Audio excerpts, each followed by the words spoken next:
काल परवाकडे कोणतरी एक तामिळनाडूमधनं रसमलाई आली होती. तो सांगतो मुंबईचा आणि म्हणजे महाराष्ट्राचा संबंध काय. भडव्या तुझाच काय संबंध आहे इथे याचा.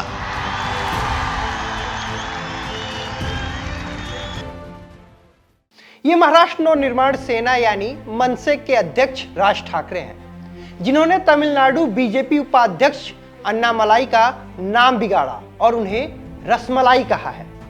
इस दौरान उन्होंने आपत्तिजनक शब्दों का इस्तेमाल करते हुए कहा कि तुम्हारा मुंबई से क्या लेना देना है, तुम हमें बताओगे कि मुंबई किसकी है.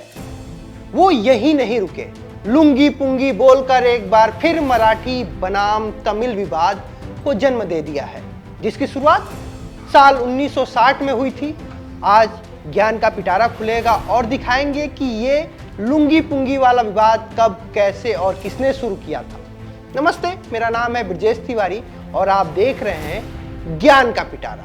पुंगी बजाओ लुंगी भगाओ साल 1966 में महाराष्ट्र में और खासकर बम्बे में यह नारा गूंजा करता था. दक्षिण भारतीय लोगों के खिलाफ बम्बे में गुस्सा देखा जाता था और इस गुस्से ने एक पत्रकार, एक कार्टूनिस्ट को महाराष्ट्र की राजनीति का केंद्र बना दिया. नाम बाला साहब ठाकरे. साल 1947 में देश आजाद हुआ और फिर अलग अलग राज्य की स्थापना होती गई. ऐसे में बम्बे प्रांत को साल 1950 में बम्बे राज्य का नाम दिया गया. इसके बाद बम्बे राज्य में मराठी भाषी लोगों के लिए एक अलग राज्य बनाने की मांग जोर पकड़ने लगी. साल 1960 में बम्बे को दो हिस्से में बांटा गया.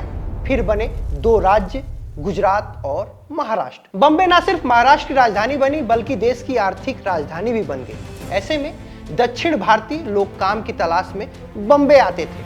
नौकरियां सीमित थी तो कई बार मराठी लोगों को नौकरी नहीं मिल पाती थी. बेरोजगारी को आधार बनाकर दक्षिण भारतीयों के खिलाफ लोगों को भड़काया जाने लगा. इस दौरान द टाइम्स ऑफ इंडिया में बाला साहब ठाकरे ने बनाए कार्टून लोगों को पसंद आते थे. साल 1960 में बाला साहब ठाकरे ने अपने भाई के साथ मिलकर मासिक नाम की कार्टून मैगजीन निकाला और इसी मैगजीन के जरिए गैर मराठी लोगों के खिलाफ अभियान चलाया. वहीं फ्री प्रेस जर्नल के साथ बाला साहब ठाकरे के मतभेद हो गए और फिर उन्होंने जॉर्ज फर्नांडिस के साथ मिलकर न्यूज डे नाम का अखबार निकाला. तब तक मराठी मानुस की आवाज बाला साहब ठाकरे बन चुके थे. मौका भी वो भाग चुके थे. फिर आता है साल 1966 जब बाला साहब ठाकरे ने शिवसेना नाम का संगठन बनाया और नारा दिया पुंगी बजाओ लुंगी भगाओ. शिवसेना से बम्बे के स्थानीय युवा जुड़ते चले गए. देखते ही देखते शिवसेना बम्बे का सबसे लोकप्रिय संगठन बन चुका था. फिर शुरू हुआ अगला पड़ाव यानी राजनीति, जिसे ताकत दी मराठी लिटरेचर बाला साहेब पुंद्रे ने. शिवसेना की नींव रखने से पहले ही बाला साहब ठाकरे ने दक्षिण भारतीयों के खिलाफ मोर्चा खोल रखा था.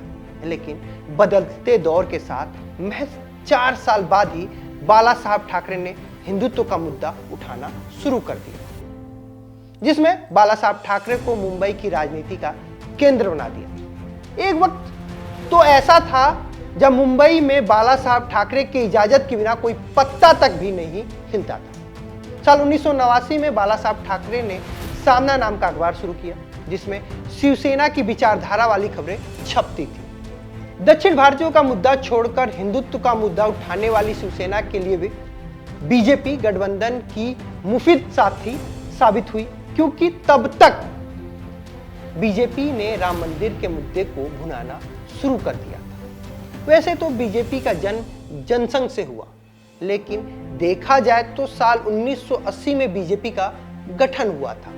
बीजेपी और शिवसेना दोनों के लिए गठबंधन मजबूती भी थी और जरूरी भी. और देखते ही देखते गठबंधन इतना मजबूत हुआ कि महाराष्ट्र के सत्ता की सीढ़ियां भी चढ़ी. कई बार शिवसेना बीजेपी का गठबंधन सत्ता में आया, लेकिन बाला साहब ठाकरे कभी सरकार का हिस्सा नहीं बने. कहा जाता है कि बाला साहब ठाकरे किंग नहीं किंग मेकर बनना चाहते थे, इसलिए सत्ता से दूर रहे.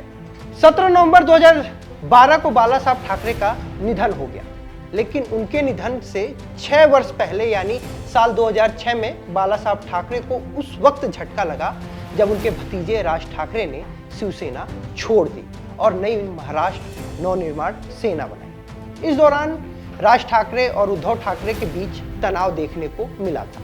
दरअसल उद्धव ठाकरे से ज्यादा शिवसेना में राज ठाकरे एक्टिव रहते थे, कार्यकर्ताओं से मिलते थे, शिवसेना के नेताओं से जुड़े कई फैसले लेते थे। लेकिन अचानक खबरें आने लगी कि शिवसेना की कमान उद्धव ठाकरे के पास जाने वाली है।